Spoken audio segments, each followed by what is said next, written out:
20. Listo, se está grabando. Entonces ahora sí pongan su nombre en el chat, nada más, para que no nos tomemos tiempo revisando la lista. Vamos a entrarle directo a la materia. Como esta materia, recuerden, estamos viendo la vida de Jesús, entonces es importante saber de quién predicamos, conocer de quién estamos hablando, y yo necesito ver sus reacciones también. Cuando como no pongo diapositivas, puedo verlos a todos en la pantalla. Entonces, de esta manera, yo supongo que ustedes también pueden verse unos a otros. Entonces, podemos tener retroalimentación de cómo vamos. Veo si tienen una duda, incluso veo si contestan algo, lo que a mí me ayuda mucho para saber cómo vamos con la clase. Así que vamos a arrancar Mateo capítulo 3. Vamos a terminar un pedacito que no terminamos la última clase, que es lo que nos va a dar la introducción para la enseñanza de hoy. Mateo capítulo 3. Y vamos a ver el verso 13 en adelante. Nos quedamos en el 12. Aquí. Exactamente. Aquí. Brevemente, ¿quién me dice qué fue lo que vimos la clase pasada? Así breve. Ya se escribió en un presente.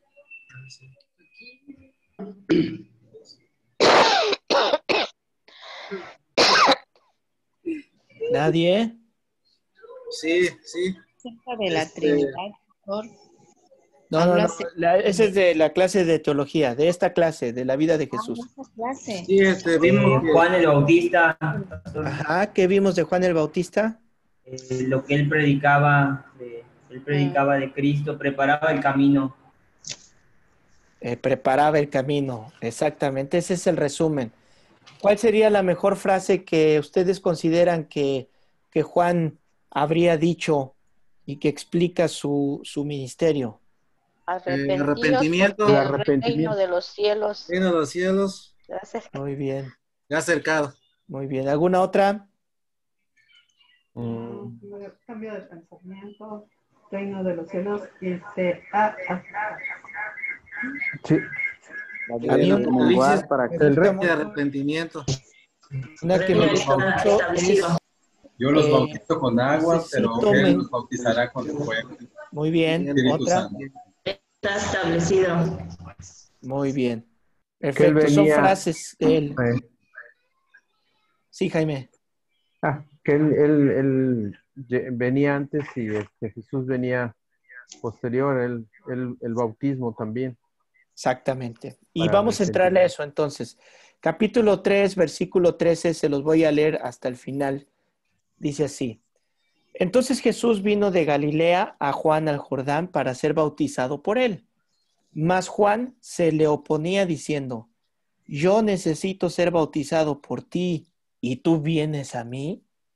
Pero Jesús le respondió: Deja ahora, porque así conviene que cumplamos toda justicia. Entonces le dejó.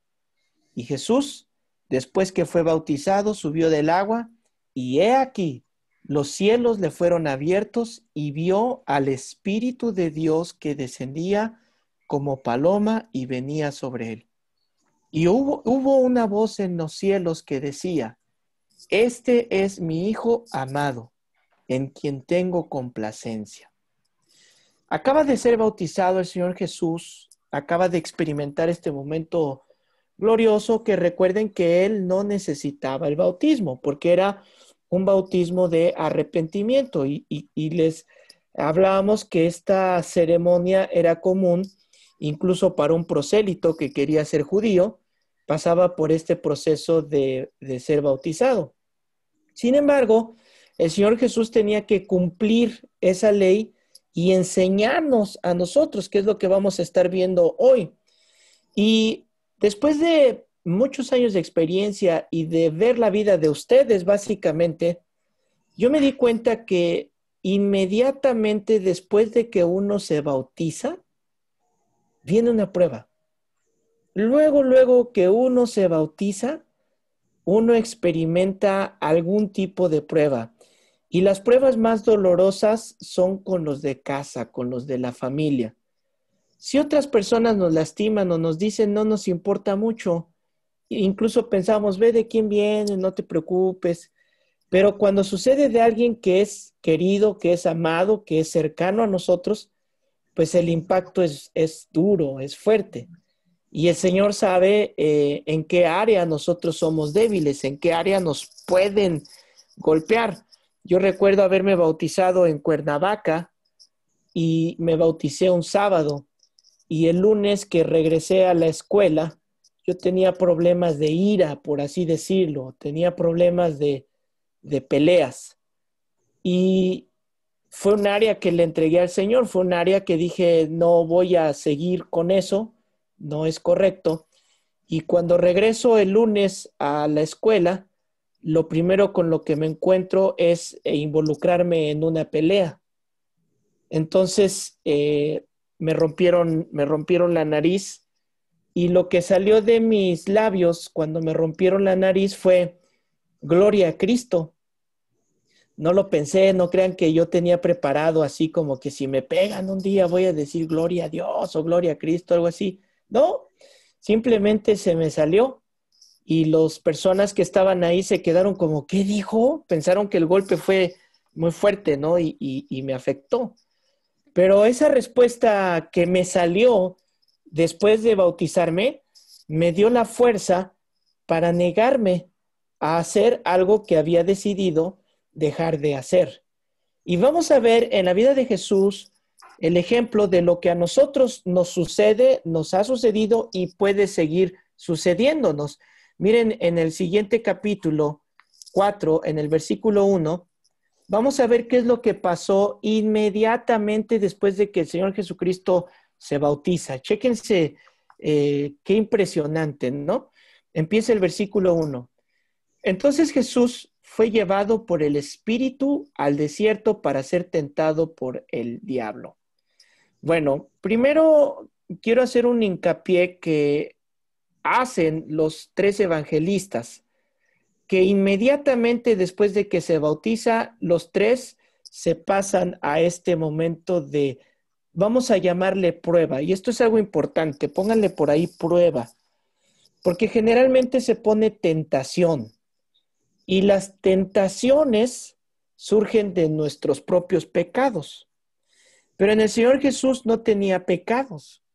Para Él es una prueba. ¿Ok? Entonces todos ellos coinciden en que después de esto empezó esta prueba. Y Marcos añade, Marcos 1:12, Marcos añade el énfasis poniendo inmediatamente. O sea, se bautiza, inmediatamente es llevado, no sabemos, pero supongo que en una manera milagrosa el Espíritu de Dios toma al Señor Jesucristo y lo lleva al desierto. ¿Para qué? Para tener esta prueba. Ahora, ¿qué pasa en el desierto? Bueno, Juan el Bautista ya vivía ahí y sabemos lo que comía y cómo vestía. Ahora el Señor Jesús es llevado. ¿Y qué te encuentras en el desierto? Recordemos que el desierto, pese a que pueda sonar feo, y yo he oído a personas que reprenden el desierto, ¿no? Que no, ni siquiera lo pronuncies porque un cristiano no debe pasar desiertos. No lo declares porque eso es malo. Pero el desierto es un lugar que pudiera ser agradable, porque es el lugar donde el Señor diseñó también para adorarle y servirle, ¿lo recuerdan? En Éxodo, cuando liberó a su pueblo de Egipto, la razón para liberarlos de Egipto fue, deja ir a mi pueblo para que 1, me celebre fiesta y 2, me sirva en el desierto. Entonces, no debemos de tenerle miedo al desierto. Entre Jerusalén, en la meseta central, como que se hace una espinita dorsal de Palestina y el Mar Muerto, ahí es donde estaba este lugar, este desierto, Yesimón, que su nombre significa devastación. Y es un nombre apropiado porque ese lugar pues era seco, solo, no podía haber vida ahí por lo árido, lo peligroso del desierto. Sin embargo, en este lugar es donde nos enfrentamos a las decisiones. Es donde nos definimos en nuestra vida. Puede que a menudo erremos sencillamente porque nunca hacemos lo posible para estar solos. Hay ciertas cosas que una persona tiene que resolver a solas. Y hay momentos cuando no nos sirve de nada el consejo que alguien nos pueda dar. Debemos de detenernos, actuar, pensar, tener esta introspectiva. Entonces, nos quejamos de la soledad, pero aún en la soledad es un buen tiempo para disfrutar del Señor, para conocer del Señor. Fue en el desierto donde Moisés tuvo su encuentro con Dios. Fue en la soledad del desierto cuando se presentó el Señor en la zarza. Fue en el desierto donde las leyes les fueron dadas. Fue en el desierto donde experimentaron el agua salir de la roca. Entonces, va a haber esos tiempos donde enfrentemos desiertos y en lugar de tener una actitud del gusanito, ¿no? ¿Se acuerdan de la canción del gusanito? Nadie me quiere, todos me odian. Y decía ¿no? Mejor me como un gusanito. En lugar de tener esa actitud, en la soledad es donde podemos nosotros tener un encuentro con el Señor. Rápidamente les cuento mi experiencia, salir de mi casa, definitivamente mudarme a un lugar donde no conocía a nadie, donde no había nadie de mi familia, donde la comida, el clima, las costumbres, el lenguaje, donde todo es totalmente diferente a lo que durante más de 30 años había vivido, es un cambio muy abrupto. Y ahí enfrenté la soledad, enfrenté lo que es que, como decimos, no hay ni quien te eche un perro. Estar totalmente solo, valerte por ti mismo. Si te enfermas y te mueres, diría alguien, no, nadie se entera que te pasó algo porque estás ahí solo. Sin embargo, en ese tiempo de soledad, Dios me permitió, número uno, purificarme a mí mismo.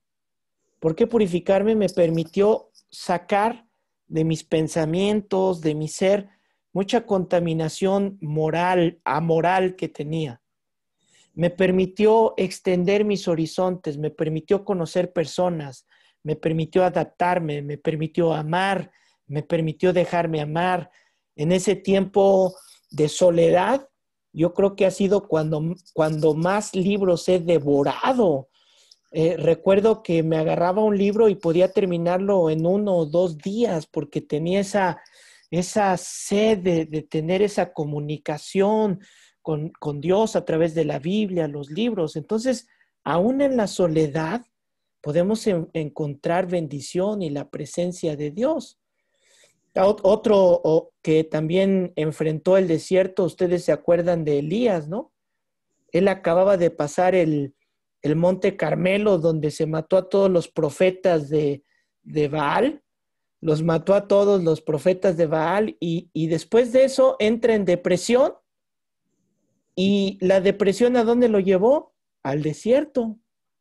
Se fue al desierto y ahí se escondió después de ser tan valiente, después de tener este poder, se estaba escondiendo de una mujer, se estaba escondiendo de Jezabel.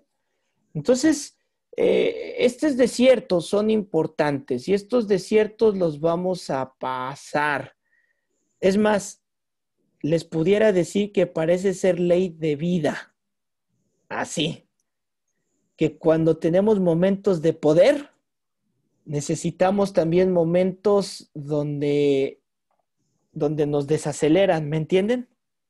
Donde tenemos que volver a comprender que es en el desierto, donde yo no puedo hacer nada si no es que Dios me manda el maná.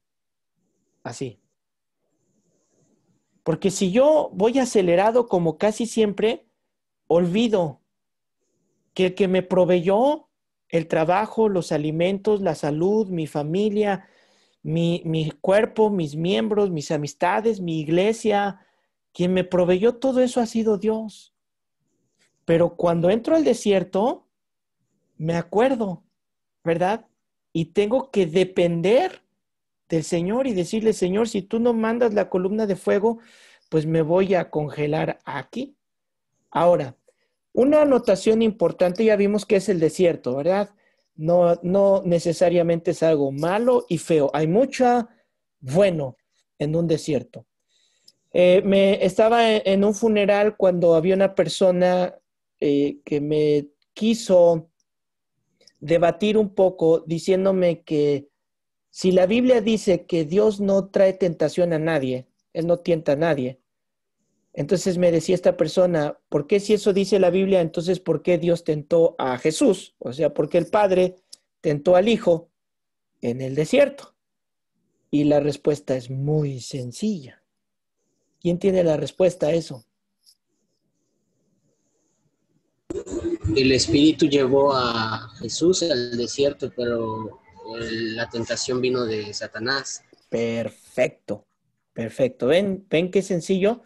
Ahí mismo en la Escritura está la respuesta. Vamos a Santiago capítulo 1, versículo 13 y 14, por favor.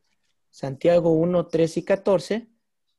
Dice, cuando alguno es tentado, no diga que es tentado de parte de Dios, porque Dios no puede ser tentado por el mal, ni Él tienta a nadie.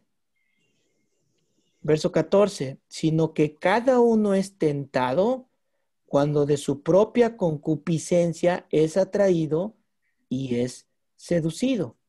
Ahora, ¿por qué vienen entonces las tentaciones? Bueno, porque tenemos deseos.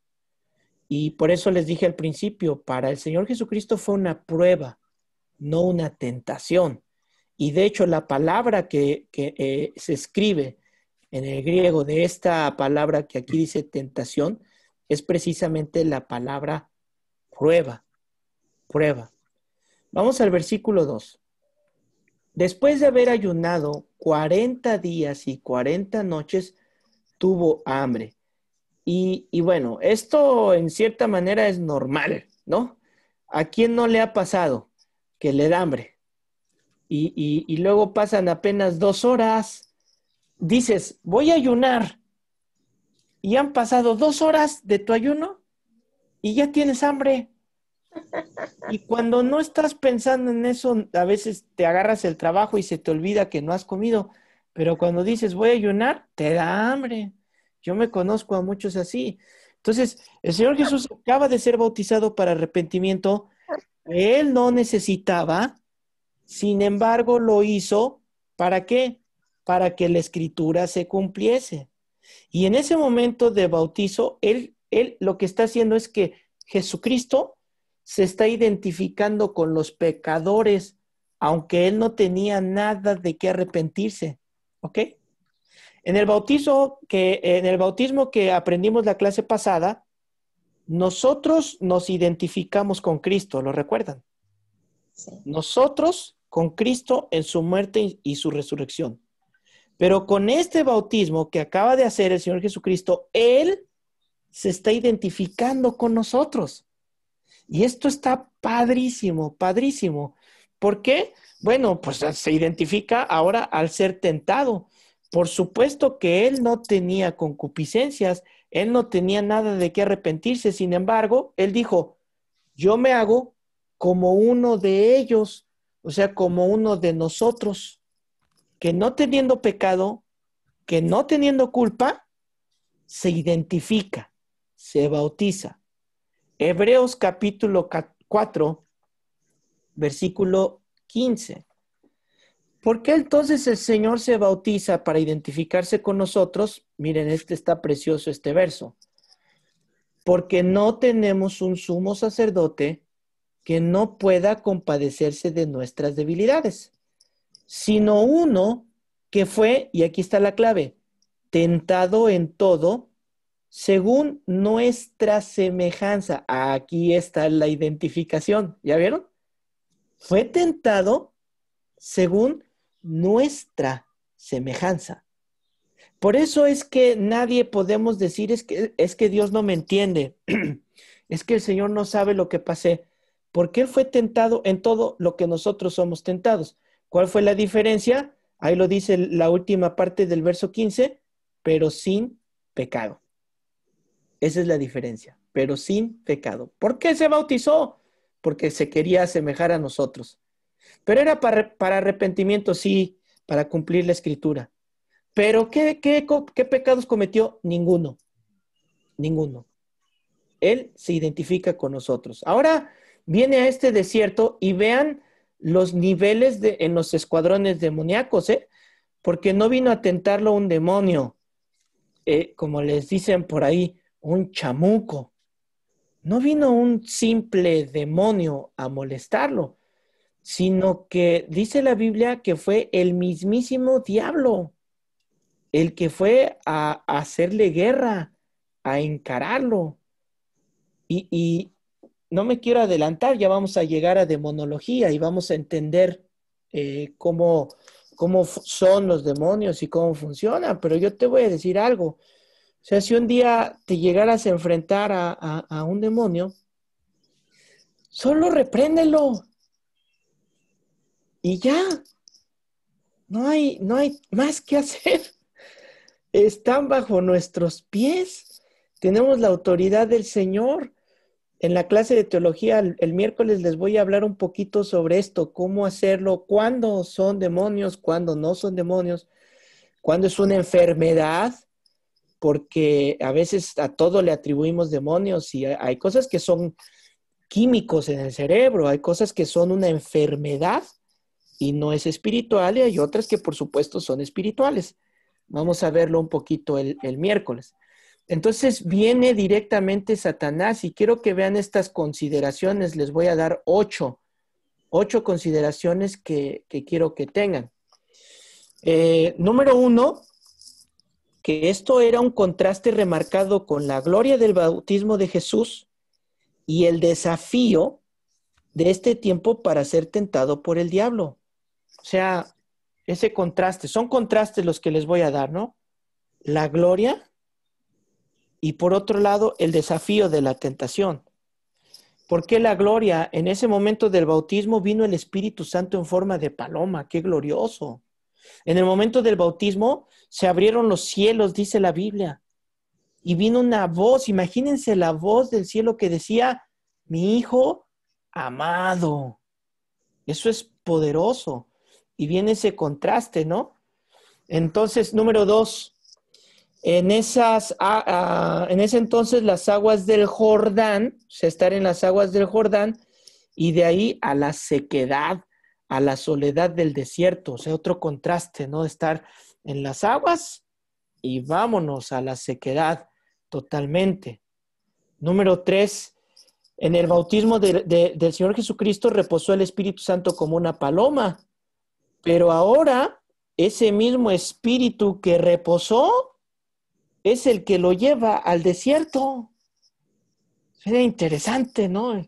¿Qué diría una mente natural? Pero ¿qué está pasando? ¿Pero por qué hizo eso? Vamos a verlo, vamos a estudiarlo. El mismo espíritu que desciende es el mismo espíritu que lo lleva. Número 4. El Padre le llama mi Hijo amado en quien tengo complacencia y hay fiesta en el cielo. Fue algo emocionante ese bautismo y de repente en la tentación la única voz que escucha es la voz del tentador, la voz del diablo. Esto es así un claro oscuro, ¿no? De repente.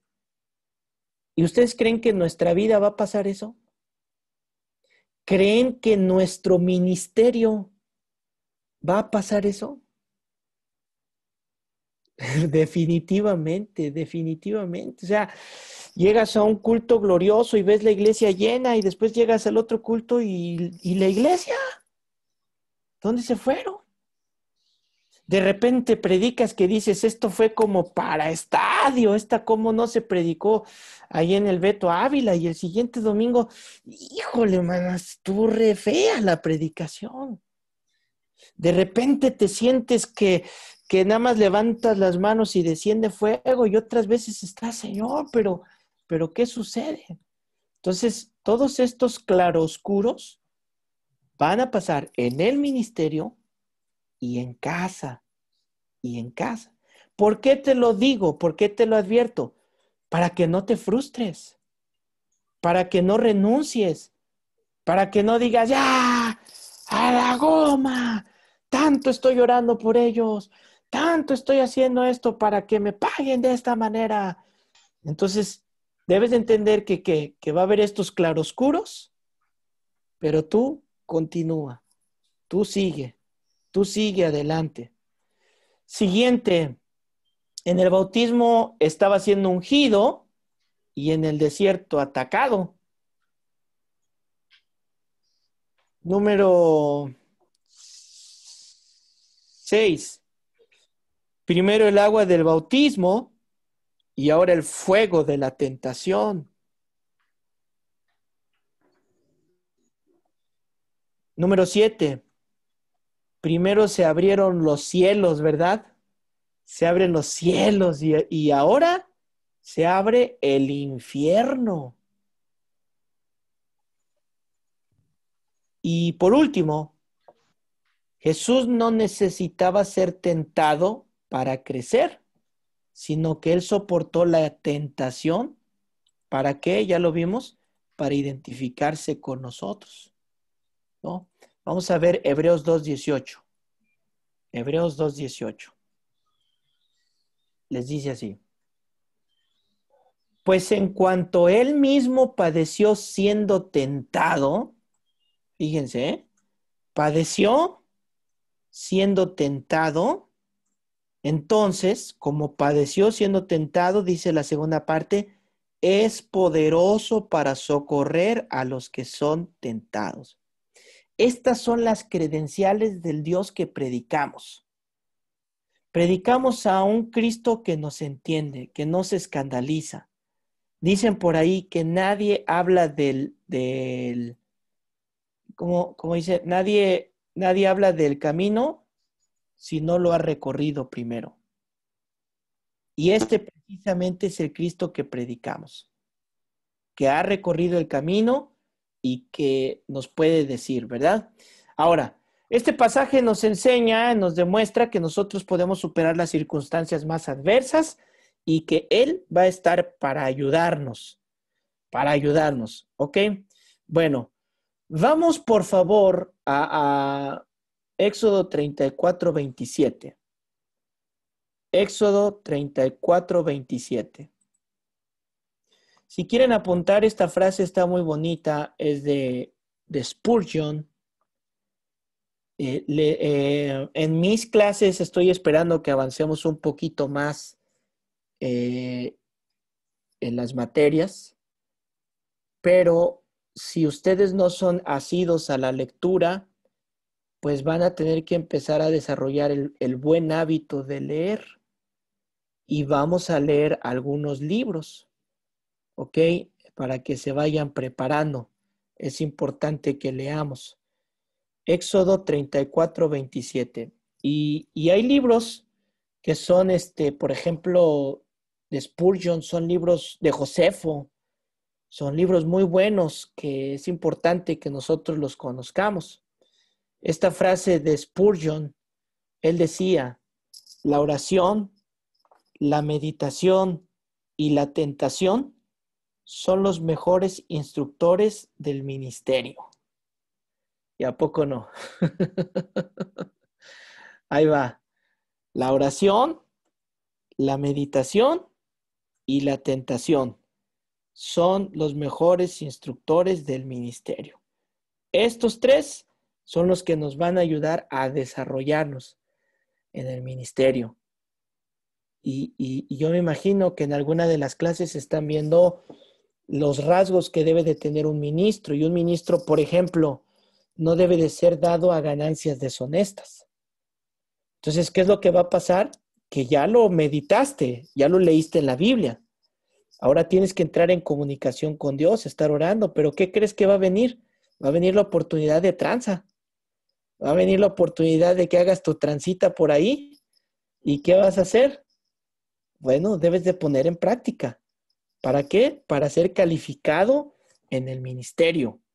Eso, y son 9 rasgos los que se mencionan, ¿verdad? Ok, entonces, Jesús ha ayunado en el desierto 40 días y 40 noches, y vamos a ver que Moisés lo hizo. Éxodo 34, 27, dice así: Jehová dijo a Moisés, escribe tú estas palabras, porque conforme a estas palabras he hecho pacto contigo y con Israel. Y él estuvo allí con Jehová, escuche, 40 días y 40 noches, y no comió pan, ni bebió agua, y escribió en tablas las palabras del pacto, los 10 mandamientos. Y aconteció que descendió Moisés del monte Sinaí con las 2 tablas del testimonio en su mano, y al descender del monte, no sabía Moisés que la piel de su rostro resplandecía, después que hubo hablado con Dios. Entonces, Moisés es un tipo del Señor Jesucristo. ¿Por qué? Bueno, porque es el que libertó al pueblo de Israel, es el que sacó agua de la roca, el maná. O sea, por eso en teología se le llama un tipo, porque tienen símiles el uno con el otro. Entonces, Moisés era una representación de lo que Jesús iba a ser en el futuro. Ahora, ¿quién aguanta un ayuno de 40 días y 40 noches? Nobody. No es natural. No es natural aguantar. Uno muere de inanición. No puedes pasar tanto tiempo sin beber por lo menos agua. No es natural, es un ayuno sobrenatural. Y este natural lo Queremos hizo. ser como Jesús, pero no somos Jesús. No te entendí, Shelin. Dijo, queremos ser como Jesús, pero no somos Jesús. Exactamente, no. Digo, oí de un pastor que lo hizo, es un pastor conocido, pero su experiencia fue súper sobrenatural. Entonces, es un ayuno que solamente se puede hacer con lo sobrenatural del Espíritu Santo. Elías es otra figura del Señor Jesucristo y otro quien pudo hacer este ayuno.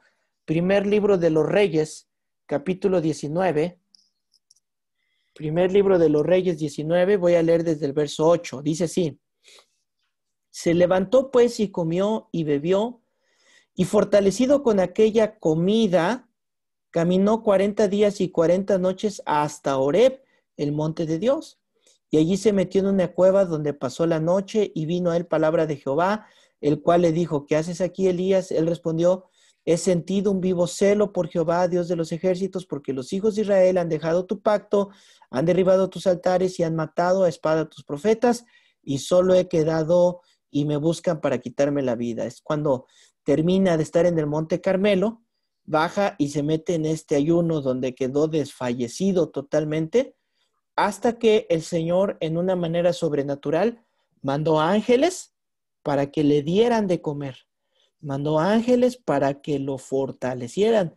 ¿Te imaginas cómo quedar después de 40 días? Estaba totalmente débil. Incluso el ángel de Jehová le dijo, descansa, descansa, tienes que recuperar tu cuerpo. Bueno, vamos al versículo 3, ahora sí. Versículo 3. Todavía tengo un tiempito. Trato de irme rápido porque, híjole, a cada versito le podemos sacar tantas cosas tan bonitas. Vamos a ver. Y vino a él el tentador y le dijo, si eres hijo de Dios, di que estas piedras se conviertan en pan. Él respondió y dijo, escrito está, no solo de pan vivirá el hombre, sino de toda palabra que sale de la boca de Dios. Ok, vamos a ver estos 2 versículos. Por supuesto que el principio de la tentación es este. La tentación va a venir en el área que estés más débil. ¿Ok? Ahí va a empezar la tentación. En este caso del Señor Jesucristo, ¿cuál era la debilidad? Pues la debilidad corporal que estaba sintiendo. Entonces, ¿cuál es el principio de la tentación? La tentación te va a llegar en lo que estés débil. Estábamos un día, fuimos al súper y por ahí va unos jovencitos conmigo y cuando llegamos a donde te cobran, estaban estas revistas de las telenovelas, ¿no? De las revistas de chismes. Y estos, ¿cómo decirles? Miserables, ¿no? Estos cuates se paran ahí y ven las revistas y dicen, ¡ay, gloria a Dios, pastor! No, no, el Señor reprenda al diablo. Pero ahí están viendo las revistas, ¿no? Y ellos, no, no, el Señor reprenda al diablo. Y ahí echándose la revista. Entonces, pues, ¿dónde va a venir la tentación? En lo que más estés débil. Por eso es que tú debes de tener cuidado. ¿Cuál es tu debilidad? Y no todos tenemos las mismas debilidades, ¿eh? Yo te voy a decir algo. Si a mí me ponen una lata de cerveza fría, pensando que voy a querer tomármela y que, lucho por no tomármela, qué calor hace, quiero una... No. Se va a calentar ahí, no voy a sentir ninguna tentación. Pero tal vez alguien aquí sí. Esa es tu debilidad. Entonces, por ahí va a venir la tentación. ¿Qué debo de hacer? Debo de ejercitarme, debo de prepararme, que no me provoque esa tentación. ¿Por qué no le pidió, por ejemplo, que la piedra se convirtiera en un camello?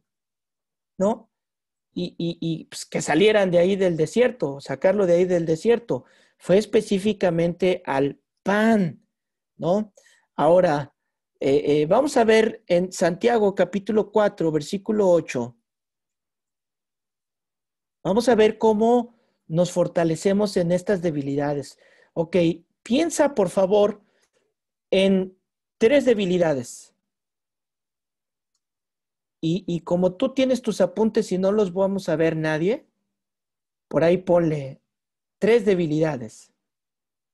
Donde digas, híjole, a mí me pican tantito la cresta y brinco como gallo y ya empecé a gritar, ¿no? Yo, otra tentación, híjole, que no me pregunten si quiero más tacos porque voy a pedir otra manita de tacos, ¿no? No puedo, es mucha tentación. Apunten, piensen en 3 tentaciones que pudieran experimentar ustedes. Sean sincerotes, no nos hagamos. No es examen, ni me las van a enseñar, son para ustedes. ¿Para qué? Para que nos preparemos en esa debilidad. ¿Ok? Va. Dice así, les veo sus caras, cómo están todos aquí. Están viendo, ¿verdad? Veo cómo todos voltean así a los lados y... Sí, ahí Jaime está con Ale y no la puedes engañar, ella te va a delatar a ti si algo no. O sea, quien es nuestro mejor escáner es la esposa, el esposo. Si tú pones, no, yo me como 3 taquitos. No puedo ni escribirlo. ¿Verdad? Dices, nada más me como 3 tacos y tu esposa ya está, no, ¿qué 3 tacos? Comes 3 manitas. Bueno, ya dice Santiago 4:8. ¿Cuál es la solución, verdad? ¿Cómo puedo ejercitarme? Acercaos a Dios y Él se acercará a vosotros. Pecadores, limpiad las manos y vosotros, los de doble ánimo, purificad vuestros corazones. O sea, ¿cómo puedo luchar contra la tentación que esté pasando? Acércate a Dios. O sea, búscale. Es como una pared. Es un muro que vas a construir para que los dardos no te pasen, ¿ok? Tú no vas a construir un muro en un simsalabim. El muro lo vas a construir ladrillo por ladrillo. Y cada vez que tú tienes un deseo por alguna tentación, alguna concupiscencia, y en lugar de dejar que la concupiscencia se apodere de ti y tú dices, Señor, ayúdame, pero así, Señor, ayúdame. En ese momento tú pusiste un ladrillo y la siguiente vez le vuelves a decir, Dios mío, ayúdame, pusiste otro ladrillo. Y así vas poniendo hasta que vas a levantar un muro que va a llegar el momento cuando se presente esa tentación y ya no va a ser en ti tentación, la lograste vencer. ¿Ok? Entonces, acércate. Filipenses 4:19. Filipenses 4:19 dice así: mi Dios pues suplirá todo lo que os falte conforme a sus riquezas en gloria en Cristo Jesús. Entonces, si a ti te está faltando dominio propio, ¿qué es lo que va a hacer? Te va a suplir, te va a dar. Te está faltando cerrar la boca, te va a ayudar, te va a suplir. Así es el Señor. Hebreos 5:8. Hebreos 5:8. Dice así: y aunque era hijo, por lo que padeció, aprendió la obediencia. ¿Ok? ¿Para qué entonces el desierto? Para entender lo que es la obediencia y enseñarnos a nosotros a obedecer. ¿Por qué? Él siendo Dios, ¿ustedes creen que no podía haber dicho, si tengo hambre, esa piedra la convierto en pan? ¿Verdad? Pero no era lo que fue mandado, no era lo que tenía que hacer. Y Dios no le da cuentas a nadie. Dios no le pregunta a nadie. Cuando Job se puso muy sentimental y sus amigos muy teólogos le empezaron a decir, es que de seguro tú esto y de seguro Dios y porque Dios hizo esto. Entonces Dios le contesta, le dice, ¿tú quién te crees, pulga? ¿Dónde estabas cuando yo hice, cuando yo? O sea, Dios no da explicaciones. Dios es Dios. Sin embargo, ¿qué hizo en el desierto? Dijo, no lo voy a hacer. No voy a caer. ¿Para qué? Para enseñarnos a nosotros lo que es la obediencia. Y esta tentación entonces venía encaminada para que él usara sus prerrogativas de Dios, que pueda hacer lo que sea, para satisfacer sus propios deseos, escucha, carnales. Si él hubiera caído en la tentación, ¿qué de malo hay en comer? A ver, díganme, ¿qué de malo había en comer? ¿Qué de malo había en que él dijera, piedra conviértete en una torta de jamón? ¿Qué de malo tenía eso? Nada. Sin embargo, él iba a estar usando sus prerrogativas. ¿Para qué? Para su propio beneficio. Y él dijo, yo he venido por ustedes, yo he venido por el enfermo. Yo no vine a hacer lo que Satanás. Ahora, esto tenía doble filo, porque si Jesús cedía, si usara sus poderes para esto, entonces precisamente Satanás iba a decir, bueno, ahora está haciendo lo que yo le dije. ¿Sí ven? Está obedeciendo lo que yo le estoy diciendo. Entonces él tenía que mantenerse firme, y Dios a todos nos ha dado un don. Cada persona puede hacerse dos preguntas. Puedes preguntarse, ¿qué partido puedo yo sacar de este don? ¿No? Soy re bueno para predicar. ¿Qué partido puedo sacar de este don que tengo? O preguntarse, ¿cómo puedo ayudar con este don? Porque los dones, dice la Biblia, que Dios nos dio dones para beneficio de su pueblo, para ayudar a las personas, para ministrar a las personas. Entonces, ¿cuál es el principio del ministro? ¿Cuál es el principio del servidor de Dios? Ya el Señor nos lo dejó ahí en la tentación. No se trata de el beneficio que yo voy a tener, sino cómo puedo servirte, cómo puedo ayudarte con esto. Cuando tú entiendes esto, vas a ser libre, de verdad vas a ser libre de tantas cosas. ¿Saben cuántos ministros, ministerios, hombres y mujeres he visto caer por este problema? He visto caer a muchos que tienen el don. He visto jóvenes que tienen el don para predicar, que tienen liderazgo, que tienen aptitudes, pero su pensamiento siempre está en la tajada que voy a sacar. No, pues con 15 miembros que diezmen de a tanto, con eso ya pago esto, ya pago aquí, ya hago allá. Si yo pongo esta asociación y le hago así y cobro tanto, pues ya me puedo tener esta vida. tratando de sacar. Ahora, el ministerio debe de ser sustentable para el pastor, para el ministro, por supuesto, ¿verdad? Eso es obvio. Pero ¿qué va a hacer Dios? Dios va a suplir. Dios te va a dar. Pero si tu mentalidad es, ¿qué tajada voy a sacar? Te digo, ¿qué va a pasar? Vas a caer.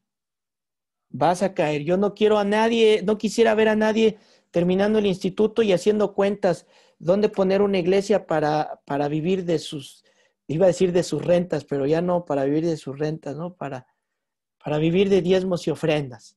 Al fin el pastor no trabaja, dicen. Ok. Y en segundo lugar, habría sido suprimir los síntomas sin tratar la enfermedad. Esto es importante. Sustituir los síntomas sin tratar la enfermedad. ¿Cómo es esto? Bueno, la gente está hambrienta, pero debemos de preguntarnos, ¿por qué está hambrienta? ¿No? ¿Es por culpa de su propio descuido, de su holgazanería? ¿O es porque hay algunos que poseen egoístamente demasiado mientras otros carecen de lo necesario? Entonces, la verdadera manera de curar el hambre es eliminando las causas, ¿no? No es dándole dinero a las personas. Decían los abuelitos, no le des pescado. ¿Qué? Enséñale a pescar. ¿Sí ven? Entonces sería como tratar de no pasar el proceso y saltárnoslo como la hermana, ¿no? Que me decía, pastor, ore por mi diabetes. León. Pues voy a orar para que dejes de tomar Coca-Cola, eso es lo que voy a hacer. Que cada que le des un trago te sepa a aceite, a gasolina, para que dejes de tomarla, ¿no? ¿Por qué? Pues es que queremos el beneficio sin el proceso. Y no es así, no es así. Un cristiano debe de pasar por los procesos. Y la respuesta fue bien contundente, ¿verdad? En el versículo 4, no solo de pan vivirá el hombre, sino de toda palabra que sale de la boca de Dios. Entiende esto. No vas a ser tentado en algo que eres fuerte, te van a tentar en algo que eres débil. En un discurso, Moisés recuerda al pueblo lo que, a pesar de la penuria y el hambre, Dios ha logrado hacer en el desierto de una manera prodigiosa. Fíjense en el versículo 2 de Deuteronomio 8. Deuteronomio 8, versículo 2. Dice así. Y te acordarás de todo el camino por donde te ha traído Jehová tu Dios estos 40 años en el desierto, para afligirte, para probarte, para saber lo que había en tu corazón, si habías de guardar o no sus mandamientos, ¿no? A ver si te gustaba el billete, si te gustaba la mentira, si te gustaba la posición, el honor, te van a meter. Ministros, los van a meter para probar si realmente tienes el deseo de ayudar, tienes la vocación de ayudar o nada más llamarada, ¿no? Versículo 3. Y te afligió y te hizo tener hambre y te sustentó con maná, comida que no conocías tú ni tus padres le habían conocido, para hacerte saber que, y aquí está la clave, no solo de pan vivirá el hombre, mas de todo lo que sale de la boca de Jehová vivirá el hombre. ¿Ven por qué mencionó esta frase del escrito está el Señor Jesucristo? Le estaba diciendo al diablo, ¿tú qué vienes a tentarme? Si yo me eché a un pueblo, a más de 2,000 pelones que no tenían agua, que no tenían comida, que no tenían nada, y les di agua, les di comida, les abrí el mar, les puse fuego, les puse una nube. ¿Qué vienes tú a decirme aquí? Que me convierta una piedrita en pan. ¿Sí ven cómo está usando la palabra de Dios? ¿Sí ven cómo en una frase le está diciendo un montón de cosas al enemigo? Cómo en esa frase del escrito está le recordando, mira, tú diablo. ¿Qué significa diablo? Significa acusador. No. O sea, sí es un nombre del diablo, pero ¿qué significa diablo? Vencido. Vencido. vencido. ¿Tú qué, diablo? Ya con eso. Tú estás vencido. No puedes meterte con Dios. Por eso le dice, no solo de pan vivirá el hombre. Acuérdense que él también conoce la Escritura. El diablo la conoce de Génesis al Apocalipsis y se conocen los apócrifos y los gnósticos. Se conoce todos los libros. Así que sabía el Señor Jesucristo cómo darle, ¿no? Entonces, ¿qué es lo que pasó? Que Dios les conservó la vida de manera milagrosa, prodigiosa, en momentos difíciles. Entonces, su palabra es omnipotente para convertir las piedras en panes, pero Dios espera. Dios recompensa, ¿verdad? La confianza. ¿Qué pasaba después? Los ángeles se acercaban a servirle. El Señor Jesús no tenía que demostrarle nada al diablo. Lo mismo que nosotros. Cuando tú estás seguro de quién eres, ya no vivirás para estar demostrándole a las personas. ¿Me oíste? Cuando tú estás seguro de quién eres, de quién está contigo, tú no tienes que demostrarle nada a nadie. Esto es importante. A veces vivimos para demostrarle a los demás. No vivas para demostrarles. Si el Señor lo sabe, deja que la verdad se defienda sola. Tú sabes los motivos, tú sabes cómo lo hiciste, sabes que el Señor está contigo. Sufre el agravio, lo que tengas que hacer. Y no creas que la tentación se acabó ahí. Porque, ¿qué crees? El diablo que está vencido no se da por vencido. Hay que recordárselo. Hay que decirle, tú, diablo, ya estás vencido. Y se va a levantar. No pude con las revistas, pues ahora voy con el alcohol. No pude con el alcohol, ahora voy con el dinero. No puedes con el dinero, ahora con una relación extramarital. No con esto. Y así. Pero ¿sabes algo? Tú levántate en el nombre de Jesús y dile, escrito está, el que pelea por mí ya ha vencido. Mayor es el que está conmigo que el que está en el mundo. Es la manera de enfrentar las batallas. ¿Se acuerdan? 3 cosas en el ministerio. ¿Cuáles eran? Los maestros del ministerio. Son la oración, la tentación y la meditación. La meditación y va a llegar la tentación. La oración, Vamos a pararle aquí con esta tentación y el próximo viernes continuamos con las otras 2. ¿Les parece? Bueno, ¿algún breve comentario que tengan de 1 minuto? O sea, 1 minuto por todos, no 1 minuto cada quien.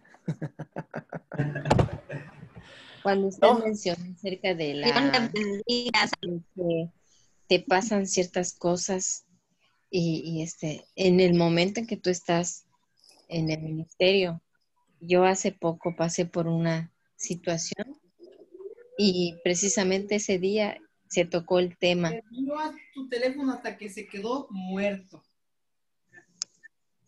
Ok, muy bien, Febe, gracias.